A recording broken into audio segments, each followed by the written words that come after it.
اگر خداوند متعال نے اس امام کو ہدایت کے لیے بھیجا تاکہ بشریت کو، انسانوں کو صحیح راستہ دکھا سکے، تو پھر کیا وجہ ہے کہ ہدایت کے لیے بھیجا اور ساتھ میں غیبت میں بھیج دیا؟ کیونکہ جب امام غیبت میں ہیں، دکھائی نہیں دے رہے، سنائی نہیں دے رہے، تو اس طریقے سے تو ہدایت کے امور انجام نہیں پا رہے، یہ فرائض ہدایت اس طریقے سے تو ادا نہیں ہو رہے کہ جس طریقے سے ایک ظاہر امام ہدایت کے فرائض کو انجام دیتا ہے۔ اور اس مقدمے کو، اس قاعدے کو ہم کہتے ہیں قاعدہ لطف۔ مثال کے طور پہ رات میں بچہ رو رہا ہے، بھوکا ہے، اس بات کو ماں بھی سمجھتی ہے، اس بات کو باپ بھی سمجھتا ہے، اس بات کو پڑوسی بھی سمجھتے ہیں، اس ضرورت کا احساس سب کو ہے، لیکن اس ضرورت کو مکمل کرنے کا جذبہ خدا نے ماں کے اندر رکھا ہے۔ خداوند متعال کے پاس دلیل ہونی چاہیے عذاب دینے کے لیے۔ اور بالکل ویسا ہی قضیہ ہے جیسے ساتویں امام موسیٰ کاظم علیہ الصلوۃ والسلام، اور اس کے بعد کے ائمہ علیہ السلام، امام محمد تقی علیہ السلام، امام علی نقی علیہ الصلوۃ والسلام، امام حسن عسکری علیہ الصلوۃ والسلام، یہ ائمہ علیہ السلام کا وہ زمانہ ہے کہ جس میں ہمیں دکھائی دیتا ہے کہ ان کے زمانے کے ظالم نے ان ائمہ علیہ السلام کو قید خانے کے اندر ڈال دیا تھا۔ یعنی خداوند متعال نے اپنے امام کو بھیجا اپنی جانب سے تاکہ وہ خدا کی ہدایت کو لوگوں تک پہنچا سکے، ان کی ضرورت کو پورا کر سکے، لیکن انہوں نے بدبختی کے سبب سے اپنے وقت کے امام کو قید خانے میں ڈال دیا۔ اب جب قید خانے میں امام ہیں تو اس طریقے سے تو ہدایت نہیں کر پا رہے جس طریقے سے ہدایت قید خانے کے باہر ہو کے کرتے، عوام میں خطبہ دے کے کرتے، تو کیا قید خانے میں ڈالنے کی سبب سے جو ہدایت کے اندر کمی واقع ہو رہی ہے اس کا ذمہ دار خداوند متعال ہے یا وہ ظالم ہے جو قید خانے میں ڈال رہا ہے؟ لوگ ان کے قتل کے در پہ ہو گئے، لوگ امام کی جان لینے کے در پہ ہو گئے، اور اس سبب سے خداوند متعال نے اپنی حجت کو محفوظ کرنے کے لیے غیبت کے اندر بھیج دیا۔ اعوذ باللہ من الشیطان الرجیم، بسم اللہ الرحمن الرحیم۔ امام زمانہ علیہ الصلوۃ والسلام کی غیبت کے حوالے سے ایک انتہائی اہم سوال ہے جو کیا جاتا ہے، اور وہ سوال یہ ہے کہ اگر خداوند متعال نے اس امام کو ہدایت کے لیے بھیجا تاکہ بشریت کو، انسانوں کو صحیح راستہ دکھا سکے، تو پھر کیا وجہ ہے کہ ہدایت کے لیے بھیجا اور ساتھ میں غیبت میں بھیج دیا؟ کیونکہ جب امام غیبت میں ہیں، دکھائی نہیں دے رہے، سنائی نہیں دے رہے، تو اس طریقے سے تو ہدایت کے امور انجام نہیں پا رہے، یہ فرائض ہدایت اس طریقے سے تو ادا نہیں ہو رہے کہ جس طریقے سے ایک ظاہر امام ہدایت کے فرائض کو انجام دیتا ہے، جو دکھائی دے رہا ہو، جو سنائی دے رہا ہو۔ تو کیا وجہ ہے کہ ہدایت کے لیے بھی بھیجا اور ساتھ میں غیبت میں بھی بھیج دیا؟ تو یا تو پہلی والی بات غلط ہے یا دوسری والی بات غلط ہے، یا اصلاً وجود ہے ہی نہیں جو آپ نے تصورات اپنے ذہن میں بنائے ہوئے ہیں۔ اس سوال کے جواب کو سمجھنے کے لیے ایک انتہائی مختصر سا مقدمہ ہے جو آپ کے سامنے پیش کرنا چاہوں گا، اور اس مقدمے کو، اس قاعدے کو ہم کہتے ہیں قاعدہ لطف، کہ جس میں ہم اس بات کو جانتے ہیں کہ خدا کے لیے ضروری ہے کہ کسی ہمیشہ ہر دور میں ایک ہادی کو، ایک رہبر کو اپنی جانب سے ایک نمائندے کو دنیا میں اندر بھیج کے رکھے۔ قاعدہ لطف اس کے اندر کیا بیان کیا جاتا ہے؟ اس کے اندر بیان یہ کیا جاتا ہے کہ خداوند متعال سب سے پہلے رحیم ہے، ہم اس بات کو جانتے ہیں، اس بات کو مانتے ہیں۔ رحیم ہے یعنی کیا مطلب؟ رحمت یعنی کیا مطلب؟ رحمت یعنی کہ اس کے اندر جذبہ ہے، اس کے اندر، اب یہ خدا کے لیے الفاظ استعمال کر رہے ہیں، گو کہ خدا کے لیے ان الفاظ کو بالدقت دیکھا جائے تو ان کا استعمال اس طریقے سے صحیح نہیں ہے، لیکن بات کو سمجھنے کے لیے خدا کے اندر، خدا کی ذات اس بات کا تقاضا کرتی ہے، اس بات کا جذبہ رکھتی ہے کہ بشریت کی، انسان کی ضرورت کو پورا کیا جائے۔ رحمت کا معنی یہ ہے، مثال کے طور پہ ہم کہتے ہیں ماں کے اندر رحمت ہے، یعنی کیا مطلب؟ ماں اس بات کو سمجھتی ہے، ماں کی ذات اس بات کا تقاضا کرتی ہے کہ اپنے بچے کی ضرورت کو پورا کیا جائے۔ مثال کے طور پہ رات میں بچہ رو رہا ہے، بھوکا ہے، اس بات کو ماں بھی سمجھتی ہے، اس بات کو باپ بھی سمجھتا ہے، اس بات کو پڑوسی بھی سمجھتے ہیں، اس ضرورت کا احساس سب کو ہے، لیکن اس ضرورت کو مکمل کرنے کا جذبہ خدا نے ماں کے اندر رکھا ہے، لہٰذا ہم کہتے ہیں ماں کے اندر رحمت خداوند متعال نے قرار دی ہے۔ بس خداوند متعال رحیم ہے یعنی کیا مطلب؟ بشریت کی ضروریات کو پورا کرنے کا اس کے اندر تقاضا موجود ہے، اس کے اندر یہ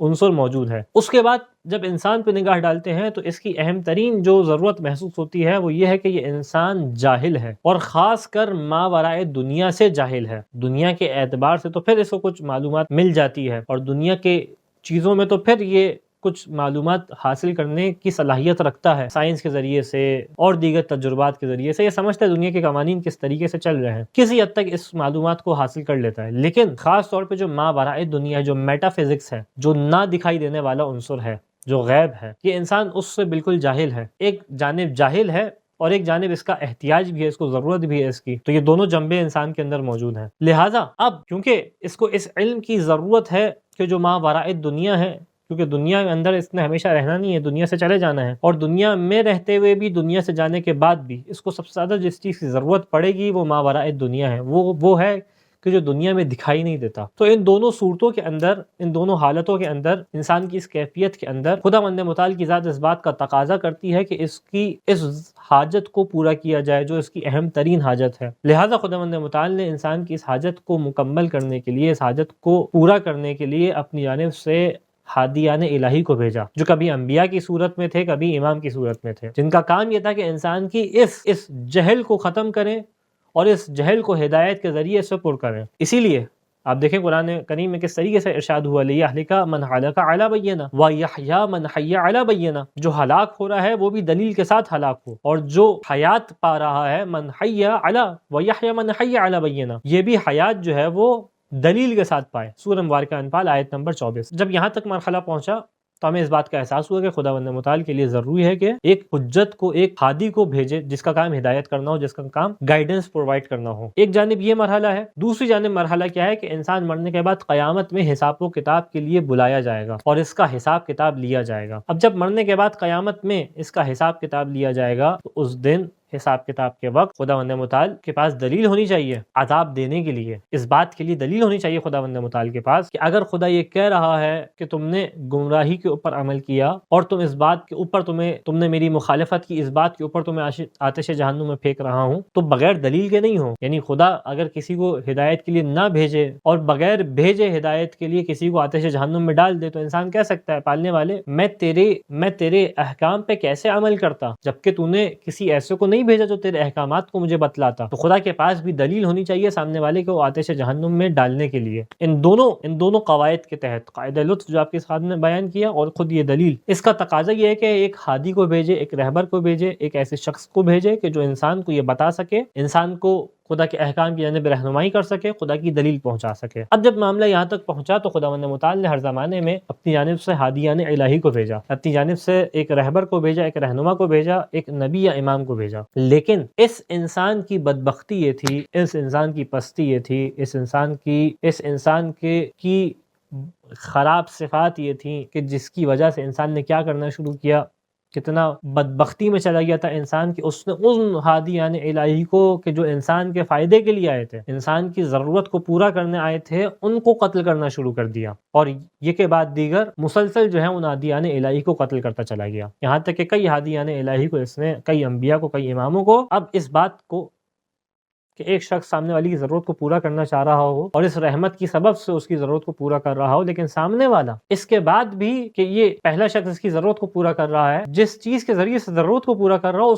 اس کے جو ہے وہ خلاف آ جائے، تو ایسی صورت میں انسان کیا کرے، اس کو ایک مثال سے پیش کرتا ہوں۔ مثال کے طور پہ ایک شخص ہے جو اس بات کو سمجھتا ہے کہ گلی والے، محلے والے روشنی کی ضرورت کا احساس کرتے ہیں، روشنی کی ان کو ضرورت ہے، اور اس احساس کے ساتھ، اس بات کے ادراک کے ساتھ کہ ان کو ایک روشنی کی ضرورت ہے، یہ اپنے گھر کے آگے ایک بلب ہے جلا دیتا ہے۔ مقصد کیا ہے جلانے کا؟ کہ جب لوگ یہاں سے گزریں تو اندھیرے کے سبب سے ٹھوکر نہ کھا جائیں، اندھیرے کے سبب سے گر نہ جائیں، ان کو ایک روشنی مل سکے جو راستے کو ان کو بتلا سکے۔ لیکن محلے والے بدبختی پہ اتر آئیں، محلے والے جو ہے وہ کم ظرفی پہ اتر آئیں، بغض و عداوت پہ اتر آئیں، اور جو بلب ان کی رہنمائی کے لیے، ان کے فائدے کے لیے لگایا گیا ہو، آ کے اس کو توڑنا شروع کر دیں۔ ایک بلب کو توڑیں، یہ شخص دوسرا بلب لگا دے، دوسرے کو توڑیں، تیسرا لگا دے، تیسرے کو چوتھا، یہاں تک یہ سلسلہ چلتا رہے۔ تو اگر یہ شخص اس بلب کو نکال بھی لے اور لوگوں کو جو ہے وہ اندھیرے میں چھوڑ دے تو بھی غلط نہیں ہوگا، تو بھی یہ نہیں کہا جائے گا کہ ہاں تم نے غلط کام کیا، بلب کیوں نکال دیا، تمہیں بلب لگانا چاہیے تھا، تمہیں اس بات کا احساس کرنا چاہیے تھا کہ لوگوں کو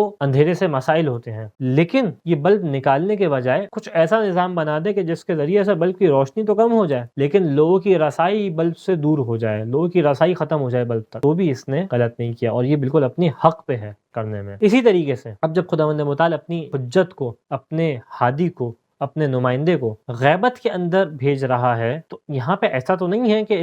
اس کی ہدایت اور اس کے فیوزات جو الہی ہیں اس کی ذات سے صادر ہو رہے تھے وہ تمام کے تمام ختم ہو گئے، کیونکہ اللہ کے رسول کی حدیث ہمارے پاس موجود ہے کہ زمانہ غیبت میں بھی وجود سے کیسے استفادہ کیا جائے گا، جیسے سورج جو ہے وہ بادلوں کے پیچھے چلا جاتا ہے، تو یہ مرحلے تو اپنے پاس موجود ہے، ہاں، لیکن ایک حد تک کمی آ گئی ہے۔ سورج کے آگے اگر بادل ہوتے ہیں تو اس طریقے سے روشنی تو بالآخر نہیں پہنچتی، تو یہ جو خداوند متعال غیبت میں ڈال رہا ہے یہ اس میں خداوند متعال کا کوئی قصور نہیں ہے، اس کی ذات کا تقاضا یہ ہے کہ ہدایت کرے، لیکن مسئلہ کہاں سے آ رہا ہے؟ مسئلہ انسانوں کی جانب سے آ رہا ہے۔ یہ انسان اتنے بدبخت ہو گئے ہیں کہ ان کی وجہ سے خداوند متعال کو اپنی حجت کو غیبت میں ڈالنا پڑ رہا ہے، اور پردہ غیبت کے پیچھے جو ہے وہ اس کو بھیجنا پڑ رہا ہے۔ کس وجہ سے؟ انسانوں کے سبب سے، نہ کہ مسئلہ خداوند متعال کی جانب سے۔ اس کی ذات کا تقاضا ہے کہ وہ ہر زمانے میں اس کی ایک دلیل دنیا کے اندر موجود ہو۔ یہ ایسی ہی مثال ہے جیسے، اور بالکل ویسے ہی قضیہ ہے جیسے 7ویں امام موسیٰ کاظم علیہ السلام اور اس کے بعد کے ائمہ علیہم السلام، امام محمد تقی علیہ السلام، امام علی نقی علیہ السلام، امام حسن عسکری علیہ السلام، کہ ائمہ علیہ السلام کا وہ زمانہ ہے کہ جس میں ہمیں دکھائی دیتا ہے کہ ان کے زمانے کے ظالم نے ان ائمہ علیہ السلام کو قید خانے کے اندر ڈال دیا تھا. یعنی خداوند متعال نے اپنے امام کو بھیجا اپنی جانب سے تاکہ وہ خدا کی ہدایت کو لوگوں تک پہنچا سکے، ان کی ضرورت کو پورا کر سکے، لیکن انہوں نے بدبختی کے سبب سے اپنے وقت کے امام کو کیا کیا؟ قید خانے میں ڈال دیا. اب جب قید خانے میں امام ہیں تو اس طریقے سے تو ہدایت نہیں کر پا رہے جس طریقے سے ہدایت قید خانے کے باہر ہو کے کرتے، عوام میں خطبہ دے کے کرتے. تو کیا قید خانے میں ڈالنے کی سبب سے جو ہدایت کے اندر کمی واقع ہو رہی ہے اس کا ذمہ دار خداوند متعال ہے یا وہ ظالم ہے جو قید خانے میں ڈال رہا ہے؟ طبعاً وہ ظالم ہے اس کی وجہ جو قید خانے میں ڈال رہا ہے، اس کے سبب سے لوگ ہدایت سے محروم ہو رہے ہیں. خدا تو اپنی حجت کو تمام کر رہا ہے، خدا تو اپنی حجت کو بھیج رہا ہے. بس اسی طریقے سے امام زمانہ علیہ السلام کا بھی قضیہ ہے کہ لوگ ان کے قتل کے در پہ ہو گئے، لوگ امام کی جان لینے کے در پہ ہو گئے، اور اس سبب سے خداوند متعال نے اپنی حجت کو محفوظ کرنے کے لیے غیبت کے اندر بھیج دیا. تو اس کا سبب خداوند متعال نہیں ہے جو اپنی حجت کی حفاظت کر رہا ہے، اس کا سبب لوگ ہیں جو اس کی حجت کے قتل کے در پہ ہیں. اور اس بات کے سبب سے ہم سمجھتے ہیں کہ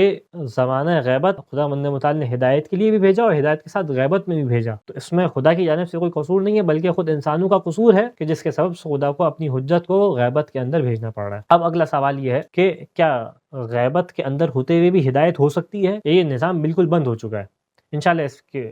اس عنوان کے اوپر آپ کے سامنے ایک مستقل جواب جو ہے وہ پیش کریں گے. وآخر الدعوانا ان الحمد للہ رب العالمین.